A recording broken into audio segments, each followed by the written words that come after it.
बिस्मिल्लाहिर्रहमानिर्रहीम। Lecture of chemistry for 9th class. आज हम चैप्टर नंबर 1 की एक्सरसाइज डिस्कस करेंगे, जिसमें हमारे पास क्वेश्चन नंबर 1 है MCQs। इसमें पॉइंट नंबर 1 है इंडस्ट्रियल केमिस्ट्री का ताल्लुक़ कंपाउंड की ऐसी तैयारी से है जो लेबॉर्ट्री में हो, माइक्रो स्केल पर हो, तिजारती पैमाने पर हो, माशियाती पैमाने पर हो। तो इसके बारे में आपने पढ़ा था कि इंडस्ट्रियल केमिस्ट्री में तिजारती पैमाने पर केमिकल्स तैयार किए जाते हैं। पॉइंट नंबर 2 है हमारे पास दर्ज सेल में से किसके अज्जा को तबई तरीक़ों से अलग अलग किया जा सकता है। ए मिक्सचर्स, बी एलिमेंट्स, सी कंपाउंड्स, डी रेडिकल्स। तो मिक्सचर्स के अज्जा को तबई तरीक़ों से अलग अलग किया जा सकता है। लाइक अगर आपके पास सैंड है, सैंड में आप आयरन फिलिंग्स डाल देते हैं और बाद में क्या करते हैं कि उसमें मैग्नेट रख देते हैं, तो जितने भी आयरन के पीसीस हैं, आयरन फिलिंग्स हैं, वो सब की सब जो है वो मैग्नेट के साथ अटैच हो जाएंगी। तो इस तरह से सैंड में आयरन फिलिंग को मिक्स करना, तो उससे क्या हमारे पास बनता है एक मिक्सचर। और जब हम मैग्नेट से आयरन फिलिंग को सेपरेट करते हैं तो इसका ये मतलब है कि हमने मिक्सचर्स के अज्जा को तबई तरीक़ों से अलग अलग कर लिया है। नेक्स्ट हमारे पास है पॉइंट नंबर 3, समंदर में पाए जाने वाले एलिमेंट्स में सबसे ज़्यादा कौन सा एलिमेंट है। तो इसका आंसर है ऑप्शन ए, ऑक्सीजन सबसे ज़्यादा एलिमेंट है जो कि समंदर में पाया जाता है।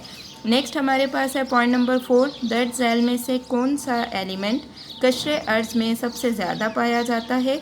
तो इसका आंसर है ए, ऑक्सीजन जो है वो ऐसा एलिमेंट है जो कि कशरे अर्ज़ में सबसे ज़्यादा पाया जाता है। नेक्स्ट हमारे पास है पॉइंट नंबर 5, ज़मीन की फ़िज़ा में कसरत के लिहाज से तीसरे नंबर पर कौन सी गैस पाई जाती है। तो ए है आपके पास कार्बन मोनोऑक्साइड, बी है ऑक्सीजन, सी है नाइट्रोजन और डी है आर्गोन। अगर आप नाइट्रोजन देखें तो 78% है, ऑक्सीजन देखें तो 21% है, और अगर आप आर्गोन को देखें तो ये आपके पास वो थर्ड अबंडेंट गैस है जो कि ज़मीन में पाई जाती है। नेक्स्ट ये आपके पास है पॉइंट नंबर 6, एक AMU किसके बराबर है। तो इसका आंसर है आपके पास बी, 1.66 × 10⁻⁻24 ग्राम। नेक्स्ट आपके पास है पॉइंट नंबर 7, दर्ज झैल में से कौन सा ट्राइएटॉमिक मॉलिक्यूल नहीं है। ए है H2, बी O3 यानी ओजोन, सी H2O water, D CO2 carbon dioxide. अब अगर आप देखें तो O3 है, इसमें 3 जो हैं वो एटम्स हैं ऑक्सीजन के, सो ये ट्राइएटॉमिक है। इसमें 2 हाइड्रोजन एटम्स हैं और 1 ऑक्सीजन एटम है, सो ये भी ट्राइएटॉमिक है। इसमें 1 कार्बन एटम है, 2 ऑक्सीजन एटम है, सो ये भी आपके पास ट्राइएटॉमिक मॉलिक्यूल है।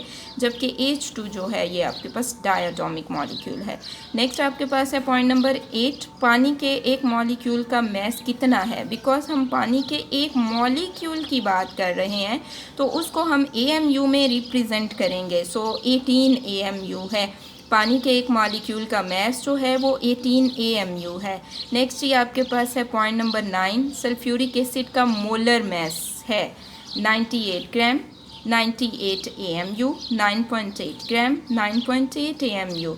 तो चूँकि हम मोलर मैस की बात कर रहे हैं तो हमने ये पढ़ा था कि जब एटॉमिक मैस, मॉलिक्यूलर मैस और फार्मूला मैस को हम ग्राम में रिप्रेजेंट करते हैं तो उसे मोलर मैस कहते हैं। सो ये आपके पास 98 ग्राम होगा। नेक्स्ट ये आपके पास है पॉइंट नंबर 10, दर्ज झैल में से ऑक्सीजन का मोलर मैस AMU में कौन सा है। तो ये आपके पास है 32 AMU। नेक्स्ट है पॉइंट नंबर 11, कार्बन डाइऑक्साइड के 8 ग्राम्स इसके कितने मोल्स के बराबर हैं। अब यहाँ पे आपको मैस गिवन है 8 ग्राम्स और आपने फाइंड क्या करना है, मोल्स। तो यहाँ आप कौन सा फार्मूला लगाएंगे, number of moles is equals to mass of the substance divided by molar mass. यहाँ पे सब्सटेंस हमारे पास कार्बन डाइऑक्साइड है, तो इसमें आप कार्बन डाइऑक्साइड का मैस लिखेंगे और कार्बन डाइऑक्साइड का मोलर मैस लिखेंगे। यानी मैस कितना है 8 डिवाइडेड बाय करेंगे 44 के साथ। क्यों, क्योंकि कार्बन डाइऑक्साइड का जो मैस है वो हमारे पास होता है 44। ठीक है, तो इस वजह से आप 8 डिवाइडेड बाय 44 करेंगे तो आपके पास नंबर ऑफ मोल्स आ जाएंगे जो कि 0.18 हैं। नेक्स्ट पॉइंट नंबर 12 है, दर्ज झैल में से किस जोड़े के अरकान में आयंस की तादाद बराबर है। तो इसका आंसर है आपके पास ऑप्शन सी, ठीक है। 1/3 मोल ऑफ मैग्नीशियम क्लोराइड और 1/2 मोल ऑफ सोडियम क्लोराइड। अब ये किस तरह से है, इसको हम थोड़ा सा देख लेते हैं। हमारे पास 1/3 मोल हैं मैग्नीशियम क्लोराइड के, ठीक है। अगर हम मैग्नीशियम क्लोराइड की बात करें तो मैग्नीशियम को हम इस तरह से लिखेंगे, साथ में हमारे पास इस तरह से क्लोरीन और इस तरफ हमारे पास क्लोरीन है। अब क्या है कि मैग्नीशियम के वैलेंस शेल में 2 इलेक्ट्रॉन्स हैं, एक वो इस क्लोरीन को डोनेट करता है, एक वो इस क्लोरीन को डोनेट करता है। इस पे +2 चार्ज आ जाता है, यहाँ पे -1 चार्ज आता है, यहाँ पे भी -1 चार्ज आता है। तो टोटल आयंस कितने बने? 3। तो 1/3 है ना हमारे पास, इसके 1/3 मल्टीप्लाई बाई 3 करें, 3 1s are 3, तो आपके पास 1 बचता है। इसी तरह से अगर हम हाफ जो है वो बात करने लगे हैं, हाफ मोल हैं सोडियम क्लोराइड के, तो सोडियम क्लोराइड की अगर हम बात करें तो सोडियम एक इलेक्ट्रॉन लूज़ करता है, डोनेट करता है क्लोरीन को, और क्लोरीन एक इलेक्ट्रॉन जो है उसे गेन करता है। सोडियम पे +1 चार्ज आता है और क्लोरीन पे -1 चार्ज आता है, ठीक है। सो यहाँ पे हमारे पास कितने आयंस बने? 2 आयंस बने। सो हाफ है, इसको 2 से मल्टीप्लाई करेंगे, 2 1s are 2, तो 1 रह जाएगा, सही। तो इसलिए हमारे पास जो ऑप्शन सी है ये ठीक है। नेक्स्ट ही हमारे पास है पॉइंट नंबर 13, दर्ज सेल में से किस जोड़े के अरकान का मैस बराबर है? तो 1 मोल ऑफ कार्बन मोनोऑक्साइड और 1 मोल ऑफ नाइट्रोजन। अब ये किस तरह से है, इसको भी आप थोड़ा सा देख लीजिए। अगर आप कार्बन की बात करें तो कार्बन मोनोऑक्साइड की आपने बात करनी है, तो कार्बन का मैस जो है वो इसमें है 12 और ऑक्सीजन का है 16। आप इनको प्लस करें, आपके पास आ जाएगा 28। इसी तरह से अगर हम बात करें नाइट्रोजन की, तो नाइट्रोजन में एक एटम का मैस है 14। चूँकि 2 एटम्स हैं तो ये आपके पास हो जाएगा 14 + 14 = 28। सो इसका भी आपके पास 28 है। सो आपके पास ए ऑप्शन जो है वो ठीक है। नेक्स्ट आपके पास शॉर्ट क्वेश्चंस हैं। क्वेश्चन नंबर 1 है इंडस्ट्रियल केमिस्ट्री और एनालिटिकल केमिस्ट्री की तारीफ़ करें। आंसर पेज नंबर 3-4 पे है। Open your page number 3। जी, ये आपके पास यहाँ पे इंडस्ट्रियल केमिस्ट्री की डेफिनेशन है यहाँ से यहाँ तक, ठीक है। और ये आपके पास एनालिटिकल केमिस्ट्री की डेफिनेशन है यहाँ से यहाँ तक। सो आप इसे मार्क कर लीजिए। नेक्स्ट हम देखते हैं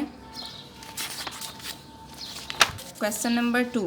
क्वेश्चन नंबर 2 है ऑर्गेनिक केमिस्ट्री और इनऑर्गेनिक केमिस्ट्री में फ़र्क को आप कैसे बयान करेंगे? इसका आंसर आपके पास पेज नंबर 3 पे है। ये आपके पास ऑर्गेनिक केमिस्ट्री है, जबकि यहाँ से यहाँ तक आपके पास इनऑर्गेनिक केमिस्ट्री है।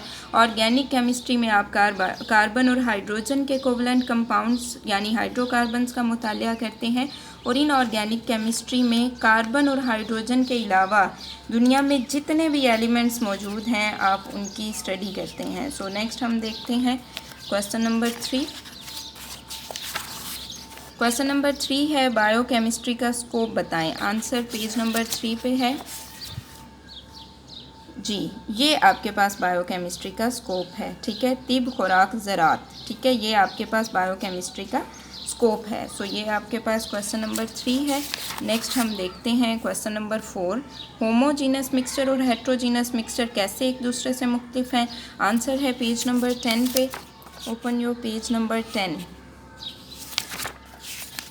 जी, ये आपके पास पेज नंबर 10 है। यहाँ से यहाँ तक ये आपके पास होमोजीनस मिक्सचर है और ये आपके पास हेट्रोजीनस मिक्सचर है। तो इसे आप मार्क कर लीजिए। नेक्स्ट हम देखते हैं, हमारे पास है question number 5। Relative atomic mass से क्या मुराद है? ग्राम से इसका ताल्लुक़ कैसे जोड़ा जाता है? इसका आंसर है जी पेज नंबर 13 पे। ये रहा पेज नंबर 13 और यहाँ से यहाँ तक आपके पास रिलेटिव एटॉमिक मास है और इसे ग्राम में किस तरह से रिप्रेजेंट किया जाता है, 1 AMU is equal to 1.66 into 10⁻⁻24 gram है। AMU रिलेटिव एटॉमिक मास का यूनिट है, इसे एटॉमिक मास यूनिट कहते हैं और इसको ग्राम में इस तरह से रिप्रेजेंट किया जाता है। रिमेनिंग क्वेश्चंस हम कल डिस्कस करेंगे।